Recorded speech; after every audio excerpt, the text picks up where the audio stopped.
Are you fit to serve God? Listen to this. You cannot hold the plow and the mantle at the same time. And someone needs to hear this. You cannot obey God and follow this world at the same time.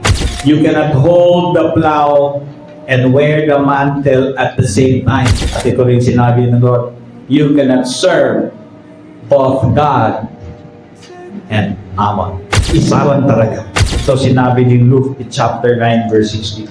To him, Yeshua said, no one who puts his hand to the plow and keeps looking back is not fit to serve in the kingdom of God. Ang ibig sabihin niya sa panahon natin ngayon, kapag ikaw ay nag-commit na sa isang bagay at sa isang ministry sa buhay mo, kasi nandoon ang pangalan mo sa pandir na yun, and you keep looking back, you're not fit to serve in the kingdom of God.